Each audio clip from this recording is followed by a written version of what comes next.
जितना जरूरी है कि सेशन में आज हम लोग एक नया वीडियो लेके आए हैं।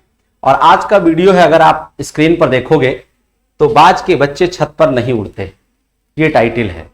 ठीक, कभी आपने बाज के बारे में अगर देखा हो या सुना हो तो उसकी ट्रेनिंग कैसे होती है, उसकी माँ उसको कैसे बाज बनाती है, बच्चा जो छोटा होता है उसकी माँ उसे कैसे बाज बनाती है।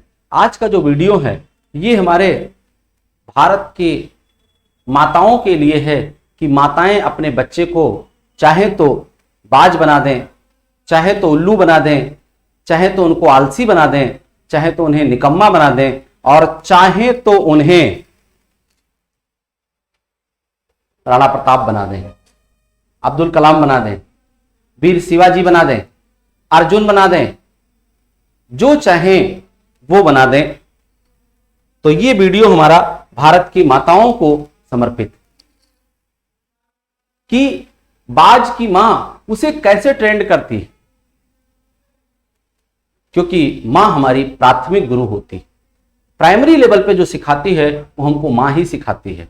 और आपने देखा होगा मां बच्चों से बहुत प्यार करती है और कई बार वही प्यार उन बच्चों के लिए अपंगता का कारण बन जाता है। ठीक है, मुन्ना सोए देर तक सोए, कुछ ना करें, अच्छा ठीक, काहे डांट रहे हो। हस्बैंड वाइफ में कई बार आप देखिए, कई बार इस तरह की नोकझोंक होती है, यार तुम तो खाए ले रहे हो बच्चे को, काहे इतना डांट रहे हो।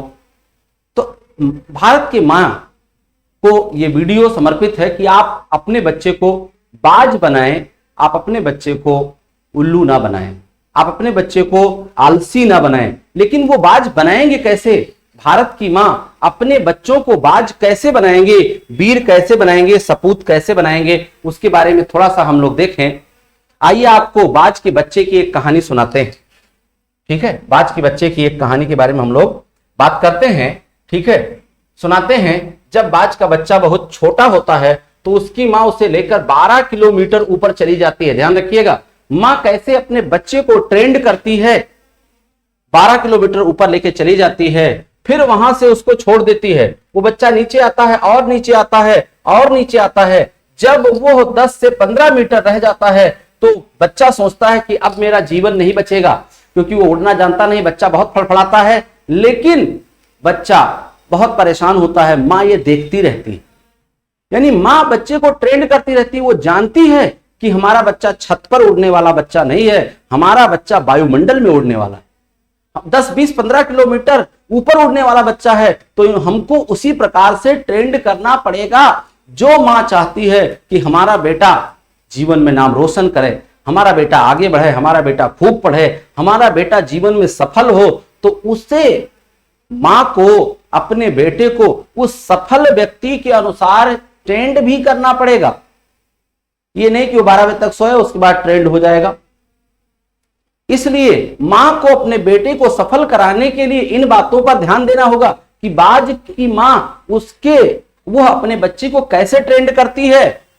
10-15 मीटर रह जाता है तो वो सोचता है कि अब जीवन नहीं रहा, तभी उसकी मां उसे संभाल लेती है। यह प्रशिक्षण लगातार चलता रहता है। एक दिन उसे आसमान में सबसे ऊंचाई पर उड़ने वाला पक्षी बना देती है। जिस व्यक्ति के जीवन में जितना कठिन प्रशिक्षण दिया जाता है वह व्यक्ति सबसे अधिक सफल बन जाता है अथवा सबसे अधिक कठोर बन जाता है। एनएसजी कमांडो की ट्रेनिंग सबसे कठिन होती है, इसलिए वे सबसे हर परिस्थिति को संभालने के लायक होते हैं। बात समझ में आ गई?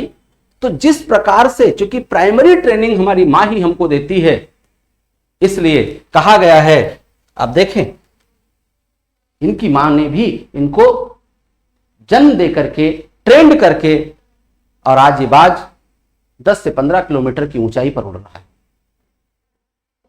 बात कहने का अर्थ है कि आप जीवन में जितना ही सफल बनना चाहेंगे उतना आपको आलस्य, कामचोरी या निकम्मापन ये छोड़ना पड़ेगा, तभी आप आगे बढ़ सकते हो। क्योंकि आप देखोगे कि जितने भी व्यक्ति हैं, जो सफल व्यक्ति हैं, वो बहाने नहीं बनाते, और बहाने बनाने वाला व्यक्ति जीवन में कभी सफल नहीं होता। इसलिए एक बार पुनः भारत की सभी माताओं से करबद्ध निवेदन है कि आप अपने बालक बालिकाओं का प्रशिक्षण इस बाज के मां की तरह प्रशिक्षण दें। और अपने बच्चे को अगर सफल कराना है तो समय समय पर उसे कठोरता की भी शिक्षा देनी चाहिए, उसको समय का पालन होना चाहिए। इसलिए बहुत जरूरी है कि हमारा जो प्राइमरी चीजें हैं उस पर हम ध्यान दें। अगर आप जीवन में सफल होना चाहते हैं तो आपको विषम परिस्थितियों से निपटना ही पड़ेगा। ठीक इन्हीं बातों के साथ आपके लिए ढेर सारी शुभकामनाएं। जय हिंद, जय भारत।